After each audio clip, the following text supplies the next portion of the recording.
हमारी रामायण जी में 9 प्रकार की भक्तियों का वर्णन किया गया है कि 9 प्रकार की भक्तियां होती हैं और उन 9 भक्तियों का ही हर जगह संचालन है।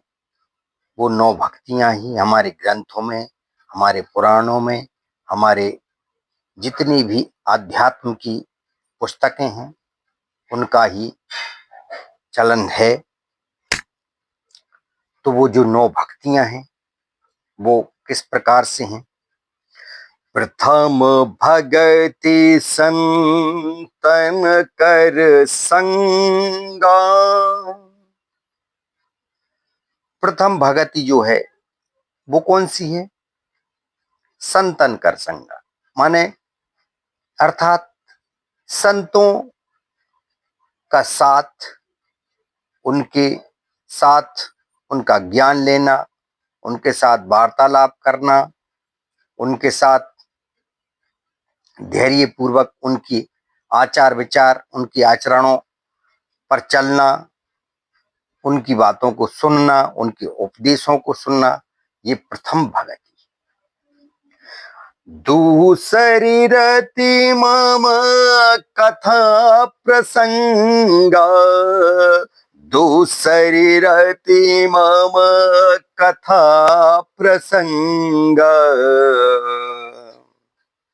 और दूसरी भक्ति बताई है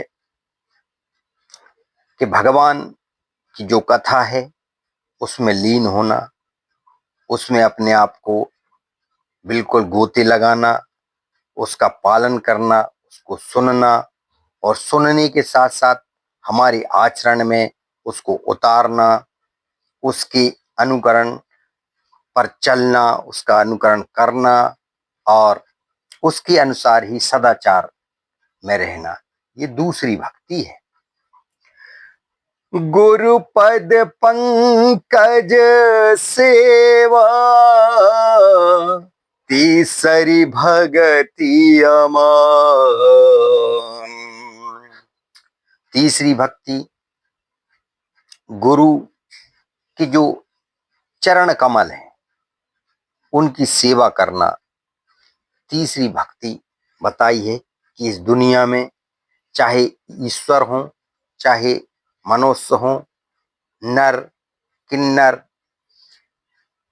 देव गंधर्व, सभी ने सर्वप्रथम गुरु की सेवा की है, गुरु के चरणों की वंदना की है। तो जो गुरु की भक्ति है, गुरु के चरणों की भक्ति, वो तीसरी भक्ति। चौथी भगति मम गुण गण कपट करहि तजिगान। और जो चौथी भक्ति है वो क्या बताई है? बिल्कुल कपट से रहित। भगवान ने क्या बोला है कि हमारी अगर भक्ति वास्तव में करना है, और हमारी भक्ति कौन कर सकता है? जो कपट से रहे। वो जो कपटी है वो नहीं, जो सब छल छिद्र, जितने दोष, जितनी गंदगी, जितने बैर भाव, ये सब छोड़ के सब बिल्कुल निर्मल, वो जो है एक चौथी भक्ति। मंत्र जाप मम दृढ़ विश्वासा पंचम भजन सुवेद प्रकाशा। मंत्र जाप मम दृढ़ विश्वासा पंचम भजन सो वेद प्रकाशा। पांचवी भक्ति बताई है कि मंत्र जाप मम दृढ़ विश्वास। क्या बताया है कि प्रभु की भक्ति का जाप, उनका जो उनकी राम नाम है, उनका गुण है, उनकी गान है, उनका नाम है, उनकी भक्ति है, उनकी क्रियाएं हैं, उन्होंने जो भी लीलाएं की हैं, उनको ही मंत्र जाप बना लेना, उनका ही मंत्रों के द्वारा जाप करना पांचवी भक्ति है। छठ दम शीले बेरत बहु कर निरत निरंतर सजन धर।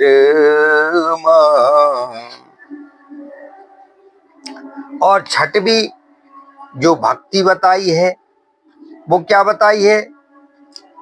बिल्कुल शील, बहुत एक ध्यान से रहना, सज्जनता से रहना, अपनी इंद्रियों पर नियंत्रण रखना, ये सब छठवीं भक्ति बताई।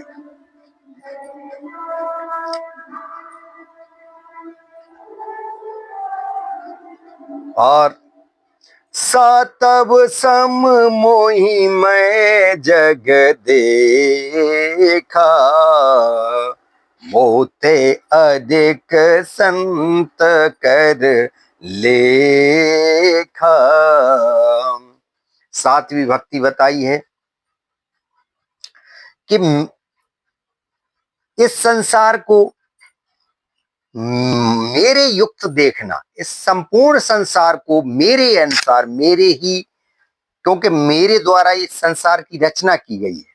इसमें जड़ चेतन जीव जंतु जितनी ही वस्तुएं, चाहे वो किसी भी प्रकार की, वो उन सब में मेरा रूप है, उन सब में मेरे रूप को देखना मेरी सातवीं भक्ति है। आठव जथा लाभ संतोषा, सपन्यु नहीं देखूं पर दोषा। और आठवीं जो भक्ति बताई है वो संतोषी जीवन, संतुष्ट रहना, अपने आप को अध्यात्म के द्वारा, भक्ति के द्वारा, प्रभु के दर्शनों के द्वारा जो भी प्रभु दे रहा है वो संतुष्ट हो जाना, उसमें अपने आप को संतुष्ट बना लेना, ये आठवीं भक्ति बताई है। कि देखिए कोई भी वस्तु है तो उसमें हमको अगर संतुष्टि नहीं है तो फिर दिक्कत ये आ जाती है, फिर उस चीज का हमको पार पाना बहुत मुश्किल है। इसलिए भगवान ने बताया है कि जो संतोषी जीवन बहुत आवश्यक है, तो जो आठवीं भक्ति है वो संतुष्ट हो जाना इसके अंतर्गत आता है। नवम सरल समसन छल हीना, मम भरोस ही हरस न दीना। और नवी भक्ति बताई है कि सब छल हीना, सब छल कपट से रहित और मुझ पर भरोसा करना, सब किससे?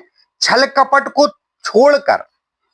यदि छल कपट है और मुझ पर भरोसा नहीं है तो फिर मेरी भक्ति बेकार है। मेरी भक्ति जो नवी है वो मेरी भक्ति क्या है? छल कपट त्याग कर मुझ पर भरोसा करना मेरी नवमी भक्ति।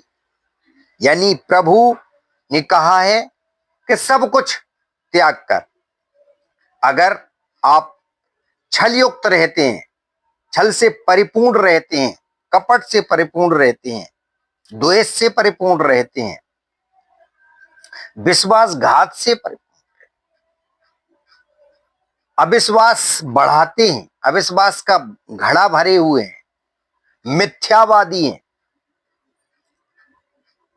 और अति निंदावादी है, अति चुगलखोर है, तो फिर आप भक्ति कर ही नहीं सकते, भगवान पर भरोसा कर ही नहीं सकते। जब भगवान पर भरोसा नहीं होगा, क्योंकि इन सब में ही हम पड़े रहेंगे, तो फिर क्या भक्ति करेंगे। तो भगवान ने कहा है इन सब को छोड़कर ही मेरे ऊपर भरोसा करना मेरी नवमी भक्ति। जय श्री राम।